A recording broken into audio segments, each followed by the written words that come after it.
चंद माह कबल हमारे मुल्क के एक बड़े शहर के एक घर में सौतेली मां ने 3 कमसिन बच्चों को बरहना करके जंजीरों से बांध रखा था। पता चला कि मुसलसल भूखा रखने की वजह से बच्चे हड्डियों का ढांचा बन चुके हैं। पड़ोसियों को बच्चों के साथ किए जाने वाले नारवा सलूक का शक हुआ तो वो ज़बरदस्ती घर में घुस गए और उन्हें जंजीरों से आज़ाद करवाने के बाद थाने में रिपोर्ट की। ये तो एक बड़े शहर की कहानी है जहां एक बच्चे को नहीं बल्कि लाखों बच्चों को चाइल्ड लेबर के अजाब से गुजरना पड़ता है और लाखों ऐसे हैं जिन्हें घरेलू तशद्दुद की वजह से अपना घर छोड़कर सड़कों, मज़ारों, बस के अड्डों और फुटपाथों पर ज़िंदगी गुजारने के लिए मजबूर किया जाता है। पंजाब डोमेस्टिक वर्कर्स एक्ट के तहत 15 साल से कम उम्र बच्चों को घरेलू मुलाजमत की इजाज़त नहीं है और ऐसा करने वालों के लिए मुख्तलिफ सज़ाएँ हैं जिनमें जेल और जुर्माने की सज़ाएँ दी जा सकती हैं। बच्चों पर तशद्दुद के सिलसिले में child protection and welfare bureau के अपने कवानीन हैं कि अगर किसी बच्चे पर तशद्दुद होता है तो वो उस पर एक्शन ले सकते हैं। इसके बावजूद पंजाब के दूर दराज इलाकों में ईंटों के भट्टों और खेतों में काम करने वाले बच्चों की सूरत हाल भी कुछ मुख्तलिफ नहीं। लेकिन इन सब बातों से भी अफसोसनाक बात यह है कि लाखों बच्चे अपने ही घरों में रहते हुए और अपने माँ बाप के होते हुए भी सगे और सौतेले रिश्तों की चक्की में पिसते रहते हैं। दुख की बात तो यह है कि उनके करीबी अजीज़ भी इस जुल्म के ख़िलाफ़ आवाज़ बुलंद करने के बजाय खामोश रहने को तरजीह देते हैं, जिसकी वजह से ऐसे वाक़यात में कमी के बजाय इजाफा ही होता चला जा रहा है।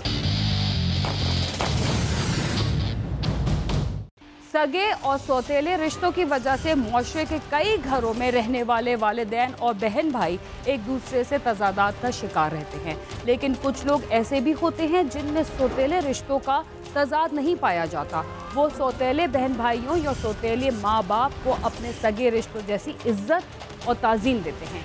ये अलग बात है कि ऐसे अफराद बहुत कम ही होते हैं। हाफिजाबाद के एक शख्स ने 4 शादियाँ रचा रखी थी और उसकी बीवियाँ एक ही घर में रहती थी। एक दिन उसकी 6 साला बच्ची अचानक घर से गायब हो गई, जो काफ़ी तलाश के बाद भी ना मिल सकी। पुलिस ने गांव को सील कर दिया, लेकिन बच्ची फिर भी गांव के किसी घर से ना मिली और ना ही उसके हवाले से कोई सुराग मिल सका। लेकिन उसकी गुमशुदगी के बारे में रिश्तेदारों से ही इत्तलात मिल गई। आइए देखते हैं कि बच्ची के साथ क्या सलूक किया गया, वो कैसे मिली और उसके बारे में इत्तला देने वाला कौन था। लियाकत जमींदार अहमदपुर चट्ठा का रिहायशी है और उसने 4 शादियां कर रखी हैं। इसकी पहली बीवी वफात पा चुकी है, जिसके बाद उसने मजीद 3 शादियां की। इसकी तीसरी बीवी का नाम नबीला है, जिससे उसकी एक बेटी और एक बेटा है। नबीला घर की ऊपर की मंजिल में रहती है। लियाकत अली की 4 बीवियां थी, जिनमें से एक बीवी की डेथ हो चुकी थी और नबीला बीवी, जिसकी बच्ची को मारा गया, वो उसकी तीसरी बीवी थी। लियाकत ने चौथी शादी शबाना से की थी, जिससे उसका एक बेटा है। शबाना घर की निचली मंजिल में रहती थी। शबाना की ये दूसरी शादी थी, इससे पहले उसे तलाक हुई थी। लियाकत का इसमें से एक बेटा है जो 4-5 साल का है। शबाना कौसर जो है इसकी ये दूसरी शादी है। ये बच्चों की गांव की रहने वाली है। पहली इसकी शादी जो है चंबल गांव में हुई थी। रिपोर्टेडली उसमें भी ये अपनी बेटी एक कत्ल कर चुकी है, तो उसके बाद वहाँ से तलाक हुई और इसने लियाकत से शादी। नबीला 6 अगस्त को अपनी बेटी अनाया के साथ निचली मंजिल पे आई और फ्रिज से गोश्त निकालकर वापस चली गई। अनाया वहीं रुक गई। काफी देर गुजरने के बाद अनाया वापस ना आई तो घर में शोर मच गया कि अनाया गुम हो गई है। देखिए 6 अगस्त 2020 को पुलिस को इत्तला मिली कि बच्ची अनाया जो है उसके वालिद ने आके इन राइटिंग की दरख्वास्त दी कि मेरी बेटी जो है अनाया निचले पोर्शन से फ्रीजर से गोश्त निकालने के लिए गई। पुलिस ने इत्तला मिलने के बाद गांव में एहलकारों को तैनात कर दिया ताकि बच्ची का सुराग लगाया जा सके। बमुताबिक लियाकत के उसकी वाइफ जो है नबीला, वो गोश्त निकाल के वापस आ गई, जबकि बच्ची उधर ही खेलती रही। कुछ देर के बाद जब उन्होंने देखा कि बच्ची वापस नहीं आई तो उन्होंने बच्ची को ढूंढना शुरू किया। ढूंढने में पता चला कि बच्ची लापता हो चुकी है। तो पुलिस ने पूरे गांव को कार्डन किया। कार्डन करने के बाद चूँकि जो लवाहिकीन थे, बच्ची का वालिद था, वो अभी मुकदमा दर्ज करवाने के हक़ में नहीं था। वो कहता था अभी सर्च करते हैं हम, हो सकता है इधर उधर से मिल जाए। पुलिस ने गांव से मालूमात ली तो ऐसे कोई शवाहिद न मिले कि बच्ची को गांव से बाहर ले जाया गया है। कुछ देर तक ये सब लोग मिलकर उसको ढूंढते रहे। उसके बाद फिर लियाकत ने जो है वो 6 तारीख को लियाकत थाने आया और उसने ये रिपोर्ट दर्ज करवाई और उसने कहा कि मेरी बच्ची को ढूंढा जाए। पुलिस की भारी नफरी ने पूरे गांव को सील कर दिया और ऐलान कर दिया कि गांव से कोई भी फर्द बाहर नहीं जा सकता। बाहर से आने वालों की भी मुकम्मल तलाशी ली गई। इसके साथ साथ गांव वालों के ताउन से गांव के एक एक घर की तलाशी भी ली गई। पुलिस ने पूरी रात बिना कॉर्डन किए रखा, तो सुबह 6/8/20 को मुकदमा दर्ज हुआ जुर्म 363 के अंदर। बच्ची ना मिली और काफ़ी शकूक व शुबहात पैदा हुए थे।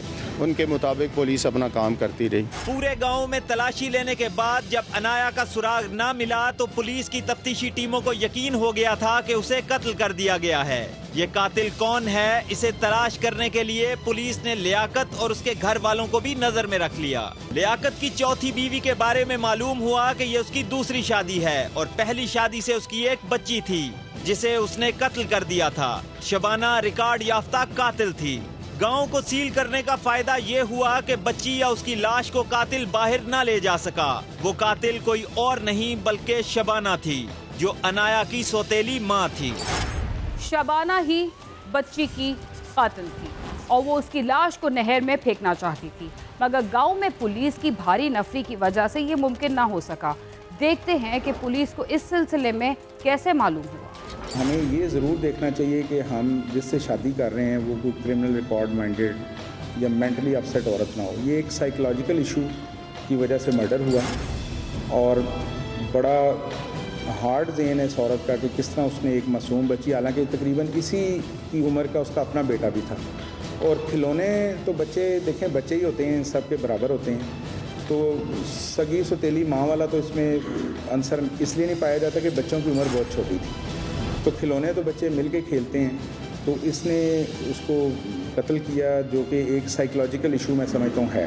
बच्ची के गुम होने के बाद शबाना भी घर वालों के साथ बच्ची को ढूंढती रही और अफसोस के लिए आने वालों के साथ भी बैठी रहती थी। शबाना ने अपने रिश्तेदार से जिक्र किया कि उसने बच्ची को कत्ल किया है, मगर वो उसकी लाश को बाहर नहीं फेंक सकी। ये जो लियाकत है बच्ची का वालिद, वो ज़मींदारा करता है, और बाद में जब हमने टीमें तश्कील दे के सर्च ऑपरेशन किया तो जो ये इसकी चौथी बीवी है मुल्ज़मा जो शबाना कौसर है, उसने एक्स्ट्रा जुडिशल कन्फेशन किया अपने रिश्तेदारों के साथ, तो जिसके हवाले से हमें पता लगा। पुलिस ने फिर इसको हिरासत में लिया और जो ही इससे हमने पूछताछ शुरू की तो उसने इंकशाफ किया कि बच्ची को उसी ने मारा है। रिश्तेदारों ने पुलिस को शबाना की ये बात बता दी, जिसके बाद पुलिस ने बाकायदा तौर पर उसे गिरफ्तार कर लिया और उससे पूछगछ की तो उसने अनाया को कत्ल करने का एतराफ भी किया और फिर घर में एक अलमारी से उसकी लाश भी बरामद करवा दी। पूछ प्रतीत और ये पड़ताल के बाद पुलिस जो है वो इस नतीजे पर पहुंच गई कि बच्ची को कत्ल कर दिया गया है, और इसमें मैं समझता हूं कि पुलिस की बड़ी एफर्ट शामिल थी, क्योंकि ये बड़ा हौलनाक और खौफनाक वाक़या है कि एक ही घर में रहने के बावजूद शबाना बीबी अपनी सौकन की मासूम बेटी को कत्ल करती है और एलिजिडली वो उसको पानी की बाल्टी में गोते दे के कत्ल करती है, फिर उसको एक बोरी में बंद करती है और उसके बाद उसे एक आहनी अलमारी के अंदर बंद कर देती है। पुलिस और पूरे गांव को ये तो मालूम हो गया था कि मासूम बच्ची को उसकी सौतेली माँ ने ही कत्ल किया है। शबाना ने यह कत्ल कैसे किया था और क्यों किया था, उससे ये सवाल भी पूछा गया। जैसा कि पुलिस की तफ्तीश में ये बात सामने आ चुकी थी कि शबाना ने उससे कबल अपनी सगी बेटी को कत्ल किया था, इसलिए शबाना से ऐसे काम की तवक्का की जा सकती है। शबाना ने पुलिस को बताया कि अनाया उसके बच्चे के खिलौने लेती थी और वो उससे बर्दाश्त नहीं होता था। वजह अनाथ ये है कि शबाना बीबी ये बर्दाश्त नहीं कर पा रही थी कि अनाया जो है वो उसके बेटों के खिलौनों के साथ आके खेले। अब यकीनी तौर पे जब एक ही घर में 3 बीवियाँ रह रही हैं तो हो सकता है कि इसके बैकग्राउंड में वो जो एक वो सौकन की जेलसी होती है वो एक बड़ा फैक्टर है जो कार फरमा होगा, लेकिन इसकी जो एपरेंट वजह नाद बनी हुई यही थी कि वो इरिटेट होती थी शबाना इस बात से कि अनाया उसके घर उसके पोर्शन में आती है और आगे उसके बच्चे के खिलौनों से खेलती है या खिलौने ले जाने पे ज़िद करती है। तो ये एक बहुत पैटी इशू है जिसके ऊपर इतना अफसोसनाक वाक़या जो है वो रूनमा हुआ। उस रोज भी जब अनाया अपनी मां के साथ आई थी, उसकी मां के वापस जाने के बाद अनाया नीचे ही रुक गई थी और शबाना के बेटे के साथ खेल रही थी। वो खिलौने लेने के लिए अलमारी पर चढ़ी तो शबाना ने उसे गुस्से में जमीन पर पटक दिया। फिर अनाया के रोने पर उसे पानी की बाल्टी में डुबोकर कत्ल कर दिया। पहले भी बच्ची को थप्पड़ वगैरह और इस तरह की जो है स्नैप करती थी, लेकिन उस दिन जब बच्ची उनकी घर में पेटी के ऊपर खिलौने लेने के लिए चढ़ी तो इसने उसको पटक के ज़मीन पे, जो उसने कन्फेशन किया, मारा और साथ ही वहाँ बाल्टी पड़ी थी उसके अंदर डुबकियाँ दे के तो उसको मार दिया। चूँकि शबाना कौसर का भी 3-4 साल का एक बेटा था तो वही उसके खिलौने लेती थी। वो कहती पहले भी उसके खिलौने तोड़ दी थी, तो इसलिए ये मुझे अच्छी नहीं लगती थी। शबाना ने कत्ल करने के बाद अनाया की लाश को बोरी में डालकर अलमारी में रख दिया था। गांव मुकम्मल तौर पर सील हो गया था, इसलिए वो उसकी लाश को बाहर ना फेंक सकी, वरना उसका इरादा उसकी लाश को नहर में फेंक देना था, जिसके बाद इस केस को मंतकी अंजाम तक पहुंचाने में देर लग सकती थी, मगर ऐसा नहीं हो सका। यकीनन इसमें मैं समझता हूँ कि इनिशियली शबाना बीबी का मुद्दा ये होगा कि जब लोग हट जाएंगे और उनको कोई मौका मिलेगा तो इस लाश को नहर के अंदर, क्योंकि नहर से बहुत करीब है ये घर, तो नहर के अंदर बहा दिया जाएगा या किसी और तरीके से लाश को डिस्पोज ऑफ कर दिया जाएगा। लेकिन चूंकि पुलिस इलाके में उसी वक्त एक्टिव हो चुकी थी और उनके घर पे पुलिस की प्रेजेंस मौजूद थी, पुलिस बहुत से लोगों को ज़ेर तफ्तीश ला रही थी और पुलिस का शक जो है उस शक से इवन घर के लोग भी मुबर्रा नहीं थे। सो इन हालात में शबाना बीबी को ये मौका नहीं मिल सका कि उसकी बच्ची की लाश को डिस्पोज ऑफ कर दे। बज़ाहिर तो यह मामूली सी बात या जलन पर कत्ल की वारदात लगती है, लेकिन थोड़ा माजी में जाएं तो कुछ गलतियां भी हैं। शबाना अपनी बच्ची की कातिल थी, उसे माफ करके पहली गलती की गई, फिर उस जैसी रिकॉर्ड याफ्ता के साथ शादी करके दूसरी गलती की गई और फिर उसको दूसरे बच्चों का निगरान बनाकर तीसरी गलती की गई, जिसका खुमियाजा लियाकत के साथ साथ पूरे गांव वालों ने भी भुगता। इसलिए जिम्मेदार हम सब हैं जो हकीकत से आंखें चुराकर अपने नुकसान को दावत देते हैं। रिपोर्टर बिलाल अकबर और कैमरा टीम के साथ नईम जंजुआ, समा, हाफिजाबाद। बच्चे तो बच्चे ही होते हैं, अपने हों या किसी गैर के बच्चे। उन्हें इस बात का पता नहीं होता कि वालिदैन और उनके रिश्तेदारों के दरमियान दोस्ती है या दुश्मनी, लेकिन कुछ लोग समझदार होते हुए भी बड़ों की दुश्मनी का बदला लेने के लिए बच्चों से जीने का हक छीन लेते हैं, जो हरगिज़ दुरुस्त अमल नहीं कहा जा सकता। प्रोग्राम क्राइम सीन में वक्त हुआ एक मुख्तसर से वक्फे का, जिसके बाद हम दोबारा आपके साथ होंगे। तब तक आप समा के साथ ही रहिए। प्रोग्राम क्राइम सीन में एक बार फिर खुशामद। महंगाई और गुर्बत की तरह मुल्क में डकैती और चोरी की वारदातों में भी इजाफा हो रहा है। जराइम पेशा अफराद अब तो इतने वहशी हो चुके हैं कि मामूली मुज़ाहिमत पर भी फायरिंग करके शहरियों की जान ले लेते हैं। पुलिस अपने फ़राइज़ से गाफिल तो नहीं, मगर जराइम की हर वारदात पर पहुंचने और मुल्ज़िमान को गिरफ्तार करने में ज़्यादातर नाकाम ही रहती है।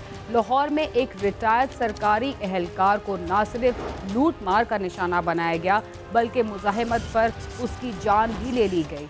4 बच्चों के बदनसीब बाप के साथ ये वाक़या कब और कैसे पेश आया, आइए हम आपको बताते हैं। हरबंसपुरा का रहायशी खिजर हयात दिनों स्टेशनरी की सप्लाई करके अपनी गुजर बसर कर रहा था।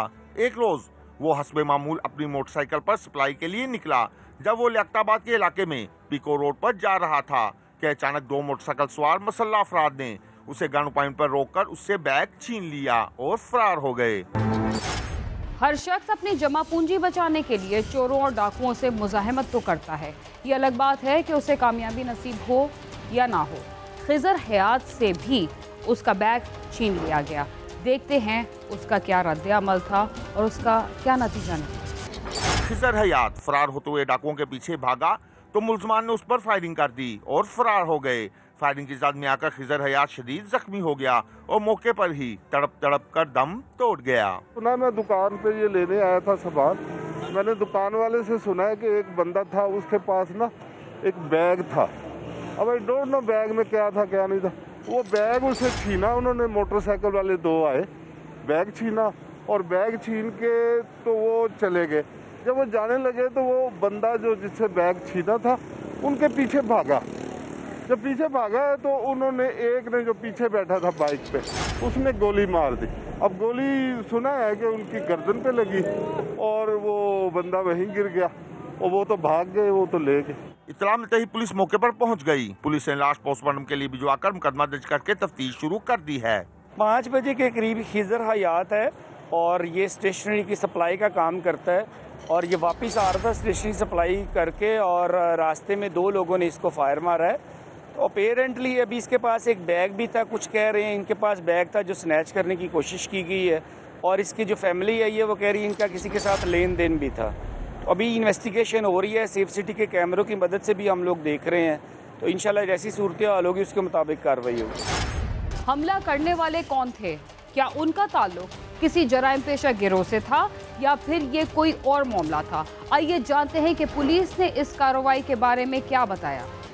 पुलिस हुकाम का कहना है कि मकतूल सप्लाई करके आ रहा था कि 2 अफराद ने उससे बुरसा ने पुलिस को बयान दिया है कि उसका किसी से लेन देन का तनाजा भी चल रहा था। पुलिस हुकाम का कहना है कि दोनों पहलुओं पर तफ्तीश की जा रही है, जल्दी असल हकाइक सामने आ जाएंगे। अभी कुछ नहीं कहा जा सकता इसलिए कि उनकी फैमिली यही है, उन्होंने कहा इन्होंने पैसे भी लेने थे और देन था जो स्टेशनरी की सप्लाई का काम करता था। अभी उस एंगल से भी देख रहे हैं और इसके पास बैग था जो नहीं है उस एंगल से भी देख रहे हैं, तो अकॉर्डिंगली उसके मुताबिक हम कार्रवाई करेंगे अभी थोड़ी देर तक। कितने लोग कितने को मारने वाले हैं? 2 लोग थे जी जो मोटरसाइकिल पे आए हैं, जो एनी शाहिद बताते हैं कि 2 लोग थे और इसकी गर्दन पे फायर लगा है, एक ही फायर लगा है। मकतूल के उर्सा ने वज़ीर आला पंजाब से मुतालबा किया है कि मुलजमान का जल्द अज जल्द सुराग लगाकर उन्हें गिरफ्तार करके कैफरे किरदार तक पहुँचाया जाए। कैमरामैन गुलरेज मंशा के साथ आमिर शहजाद, समा, लाहौर। छोटी सतह पर होने वाले जराइम को इतनी ज़्यादा अहमियत नहीं दी जाती, मगर ऐसे जराइम की वजह से आम शहरी जमा पूंजी के साथ अपनी ज़िंदगी से भी हाथ धो बैठते हैं।